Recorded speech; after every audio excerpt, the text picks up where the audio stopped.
La preuve, le Maroc envisage d'investir 50 milliards de dollars. Le Maroc aussi envisage de faire une nouvelle ligne de TGV de 1300 km entre Oujda et Agadir.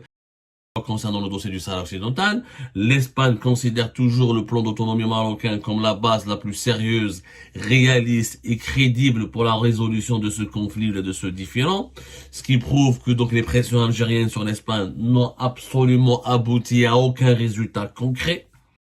السلام عليكم متابعي قناة أخبار الساعة. تتعرض القناة يوميا إلى كم هائل من التبليغات أدت إلى الحد من انتشار الفيديوهات.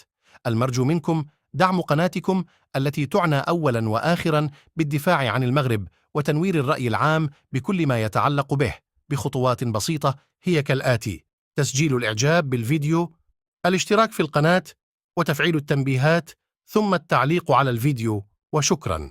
Des virus grippaux là, une épidémie grippale assez très intense et virulente depuis le début de cette année 2024. Faites très attention à votre santé. Et ben voilà, hier le 21 février 2024, l'axe Rabat-Madrid s'est encore renforcé. Il a été même bétonné, pour reprendre l'expression de certains analystes et observateurs des relations maroco-espagnoles.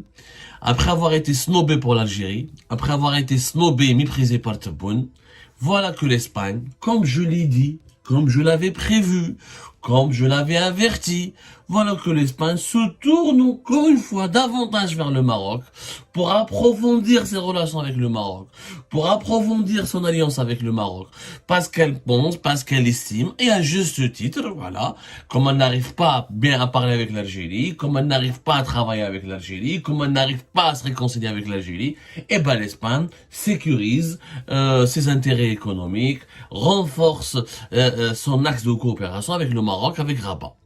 Voilà, une semaine à peine, 10 jours, le 12 février, même pas 10 jours, 9 jours à peu près, une semaine, le 12 février 2024, l'Espagne et l'Algérie devaient se réconcilier avec cette visite importante du chef de la diplomatie espagnole, José Manuel Alvarez, qui devait venir à Alger, qui devait être reçu par Abdelmajid Tebboune dans une audience officielle qui devait être accordée, au cours de laquelle l'Algérie et l'Espagne devaient commencer un processus de réconciliation pour tourner définitivement la page d'une année et demie de crise, de guerre froide politique et diplomatique, d'un bras de fer et de sanctions économiques décidées par l'Algérie à l'encontre de l'Espagne.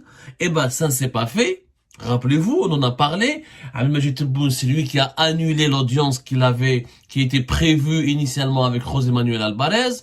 L'Espagne a très mal pris ce geste humiliant et elle a décidé d'annuler tout court la visite à Alger de son chef de la diplomatie. Et du coup, l'Espagne et l'Algérie ont raté l'occasion. L'opportunité a été gâchée, une opportunité pour se réconcilier, pour se retrouver. Qu'est-ce qui se passe? Une semaine après, l'establishment espagnol se tourne vers qui? Vers le Maroc. La politique de Tebboune et du régime Tebboune est une politique qui arrange le Maroc. On est en train de faire des cadeaux. Mais franchement, les Marocains devraient remercier Dieu, nuit et jour. C'est des cadeaux. Tu nargues l'Espagne. Tu la méprises. Tu la provoques. Tu essaies de l'humilier, ben l'Espagne fait quoi? Elle riposte, ok, je vais aller vers le Maroc. J'ai pas d'intérêt avec l'Algérie, ben les Espagnols sont pragmatiques, ils cherchent à protéger leurs intérêts, les intérêts de leurs entreprises, et ben ils sont partis au Maroc. D'abord, il faut savoir que cette visite du chef du gouvernement espagnol, Pedro Sánchez, à Rabat, n'était pas médiatisée auparavant. Ça a été une visite surprise. C'est-à-dire qu'elle a été préparée au cours de cette dernière semaine, à l'exception de l'agence de presse espagnole EFE qui a annoncé cette visite. Aucun média espagnol de grande envergure ou là des médias marocains de grande envergure très proches des autorités n'ont annoncé préalablement cette visite. Dès son arrivée à Rabat, donc ça veut dire qu'elle a été préparée, pas à la dernière minute, mais elle a été, on va dire, c'est une visite de riposte. C'est-à-dire que le Maroc a certainement dit les autorités marocaines se sont organisées avec les autorités espagnoles pour organiser un événement qui renforce leur alliance. Et le Maroc a voulu certainement rassurer l'Espagne. Les Marocains étaient très intelligents. En fait, les Marocains, ils font quoi? Ils font rien. Ils attendent les maladresses du régime algérien et eux, ils s'adaptent aux maladresses. Je trouve un adversaire qui fait que des conneries, il fait que des bêtises. À chaque temps, tu attends juste à ce qu'il fasse une bêtise et toi, tu vas en tirer profit de cette bêtise. Voilà ce que fait le Maroc. Il tire profit des bêtises du régime algérien. Les Marocains, donc, ils ont entendu ce qui s'est passé après le 12 février. Ils ont bien vu la nouvelle, la nouvelle tournade ou la nouvelle crise dans les relations algéro-espagnoles. Ils se sont organisés avec les autorités espagnoles pour organiser une importante visite du chef du gouvernement espagnol à Rabat. Il est venu à Rabat hier, donc Pedro Sanchez. Il a été accueilli par le chef du gouvernement marocain. Ensuite, un déjeuner à son honneur organisé par le roi Mohamed VI. Ensuite, dans la soirée, une audience en privé entre le Pedro Sanchez et Mohamed VI. Ensuite, des communiqués officiels et des échanges. Et résultat des courses, le Maroc et l'Espagne, comme l'Espagne, elle souffre, les entreprises espagnoles ont souffert en tout cas, des sanctions économiques de l'Algérie, et ben le Maroc a ouvert encore une fois les portes de son marché aux entreprises espagnoles pour rassurer son partenaire espagnol. Donc le message est clair. À cause de nous, vous avez des problèmes avec l'Algérie. Et ben nous, on va vous indemniser. On va vous permettre de faire des affaires. La preuve, le Maroc envisage d'investir 50 milliards de dollars, 45 milliards de dollars plus exactement, d'ici 2050, dans des infrastructures importantes du pays, des ports, des aéroports, des trains, etc. Et ben les entreprises espagnoles vont avoir une part importante de ces marchés. Un exemple, le Maroc a lancé un appel d'offres pour acheter 150 wagons de trains de moyenne distance pour une valeur de 1,6 milliard d'euros. Là, les entreprises espagnoles qui étaient exclues de ce marché ont été associées, ont été invitées à participer à ce marché. Le Maroc aussi envisage de faire une nouvelle ligne de TGV de 1300 km entre Oujda et Agadir et moderniser plusieurs de ces ports et de ces aéroports. Et là, les entreprises espagnoles ont été conviées à participer à ces projets-là et à ces marchés, à candidater, à concourir pour ces marchés.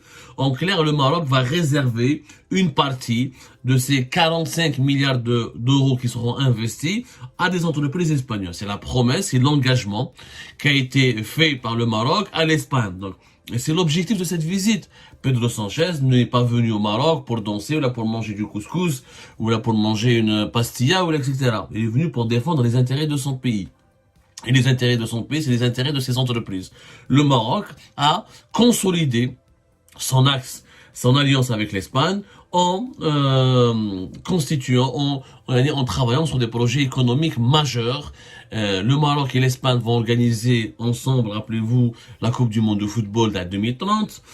Donc les deux pays vont coopérer énormément.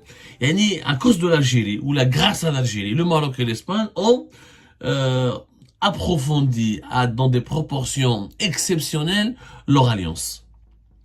Clair, net et précis,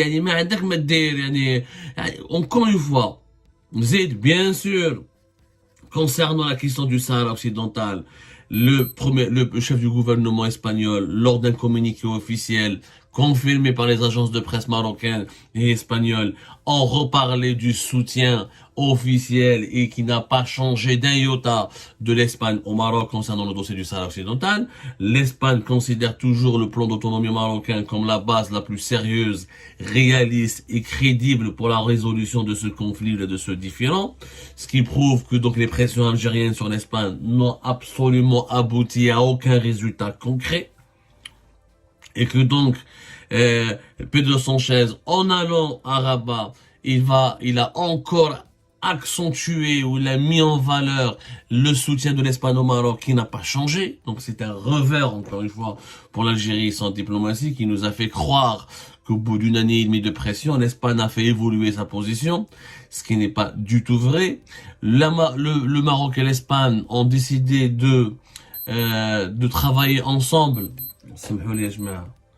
De travailler ensemble dans le fameux projet, t'as le gazoduc Nigeria-Maroc. qui doit passer par une vingtaine de pays de l'Afrique de l'Ouest. L'Espagne s'intéresse particulièrement à ce projet-là. Donc, il y a des gros projets stratégiques en Afrique, comme le gazoduc,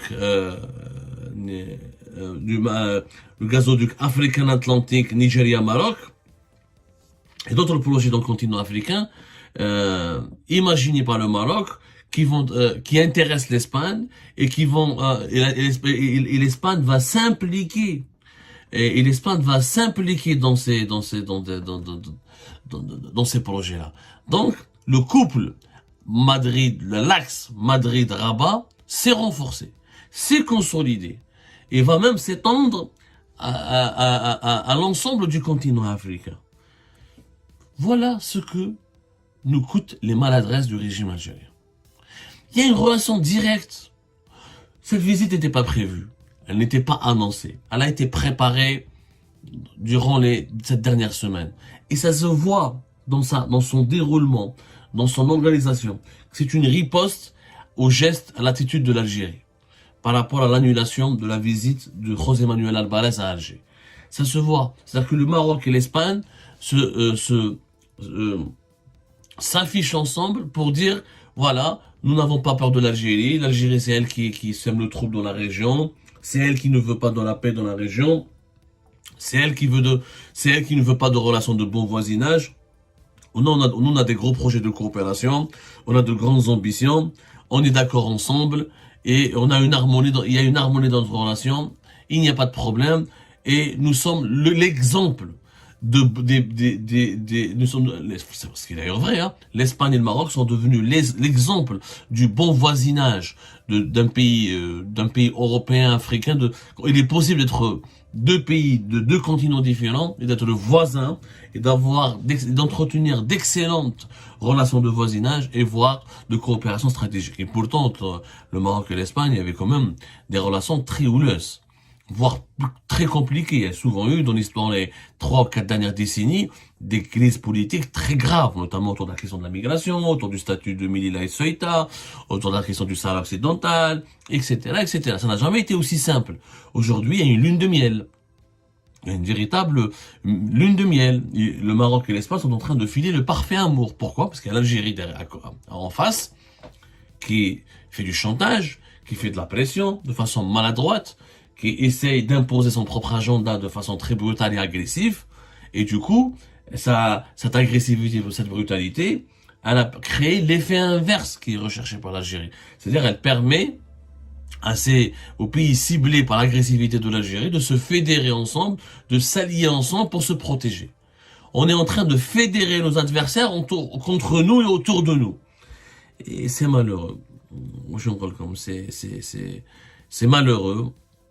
Voilà, on va voir ce qu'il a dit un peu, on va lire un peu ce qu'il a déclaré le chef du gouvernement espagnol. Avec ma visite au Maroc, nous donnons un nouvel élan à notre coopération dans tous les domaines et nous consolidons un modèle de voisinage constructif fondé sur la confiance et le respect mutuel. Voilà ce qu'il a déclaré Pedro Sanchez. Cette visite met en évidence notre volonté commune de continuer à promouvoir les relations bilatérales stratégiques tant pour l'Espagne que pour le Maroc. Nous avons réaffirmé notre détermination à poursuivre la feuille de route adoptée en 2022, grâce à laquelle nos relations se trouvent à leur meilleur moment depuis des décennies. Ensemble, nous voulons faire de notre coopération le meilleur exemple de voisinage constructif. Qu'est-ce que je peux dire? Des déclarations très positives, ça avance, du pragmatisme, du véritable pragmatisme, des projets économiques ambitieux, une Coupe du Monde qu'ils vont organiser ensemble. Et l'Espagne et le Maroc, sincèrement. Sincèrement, on n'a même pas réussi à établir un projet intéressant avec un pays important. On a pratiquement, en Algérie, on parle de rien. On parle du Sahara occidental, on parle de la Palestine, mais au niveau du développement, il n'y a plus rien. On n'a plus aucune ambition. Nos voisins font des TGV, organisent une Coupe du Monde, s'ouvrent sur le reste du monde, et ils essayent de se créer, de devenir un véritable pôle de développement régional et d'influer un pôle pour devenir une véritable puissance régionale sur le continent africain. أين هي الجزائر؟ ما محل الجزائر في المعادلة؟ يعني وين راهي؟ Quelle est la place de l'Algérie aujourd'hui? Quelle est la place de l'Algérie? Je rappelle quelques détails quand même. Il y a eu récemment, avant la visite de Pedro Sanchez au Maroc, il y avait déjà à Rabat la réunion bilatérale de haut niveau entre l'Espagne et le Maroc, où il y a eu 19 accords signés dans plusieurs domaines, dans la sécurité, l'économie, la santé, l'éducation. Donc, il y a chaque semaine, chaque mois, l'axe Rabat-Madrid se renforce et gagne en profondeur. Et à chaque fois, le rapprochement marocain ou là, hispano-marocain intervient au moment où il y a une crise importante avec l'Algérie. C'est-à-dire que l'Espagne, à chaque fois qu'elle a un problème avec l'Algérie, elle se rapproche davantage du Maroc. Tout le monde l'a dit, ou tout le monde l'a expliqué, oui, tout le monde l'a commenté, et tout le monde a averti les décideurs dirigeants algériens. Cette brutalité, cette agressivité, cette politique du chantage que l'Algérie exerce à l'Espagne ne fait que favoriser le rapprochement de l'Espagne avec le Maroc. Mais personne ne veut nous entendre. Personne ne veut entendre le bon sens. C'est malheureux. Tout simplement malheureux. Ah, le résultat. Voilà. Bravo au régime Tebboune qui ne cesse d'offrir des cadeaux aux Marocains, au régime marocain, qui lui se repositionne sur l'échiquier politique et qui devient l'ami préféré des grandes puissances occidentales. L'Espagne, qu'on le veuille ou non, c'est l'un des 4 grands pays de l'Union européenne. C'est un pays important, rayonnant sur le plan culturel et politique et économique. Et tous ces projets les plus stratégiques que l'Espagne veut faire avec le Maroc, ça va se faire.